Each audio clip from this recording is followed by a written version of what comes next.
جو انسان نیک لوگوں کی مجلس میں بیٹھے گا تو وہ اسی طرح نیک بنے گا، نیکی کا رنگ اس پہ چڑھ جائے گا، اس کی دنیا بھی بہتر بن جائے گی اور اس کی آخرت بھی بہتر بن جائے گی۔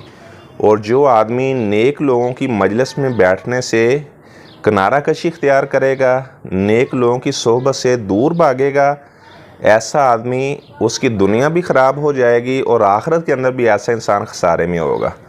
تو ہمیشہ جو صالحین ہیں ان کی مجلس میں بیٹھیں، آپ کے اوپر نیکی کا، تقوی کا رنگ چڑھے گا، اللہ تعالیٰ کی محبت نصیب ہوگی۔ اور ایسے لوگ جو صالحین کی مجلس میں نہیں بیٹھتے، وہ جناب ایسے لوگوں کو اپنا دوست بنا لیتے ہیں جو شرابی ہیں، بدکار ہیں، تو پھر برائی کا رنگ ان کے اوپر غالب آ جاتا ہے۔ بعض ایسے لوگ ہیں جن کے دوست وہ نشہ کرنے والے ہیں، جب وہ ان کی مجلس میں بیٹھتے ہیں تو وہ بھی نشے کے عادی بن جاتے ہیں۔ تو نیک مجلس کا انسان کے اوپر بہت گہرا اثر ہوتا ہے۔ نیک لوگوں کی مجلس میں بیٹھیں، آپ کو اللہ تبارک و تعالیٰ کا قرب نصیب ہوگا۔ اور ایسے لوگ جو اللہ تعالیٰ کی عبادت سے دور ہیں، اللہ تعالیٰ کے حقوق سے غافل ہیں، اگر آپ ایسے لوگوں کی مجلس میں بیٹھیں گے تو آپ کے اوپر نحوست غالب آ جائے گی، دنیا بھی بگڑ جائے گی اور آخرت کے اندر بھی خسارہ ہے۔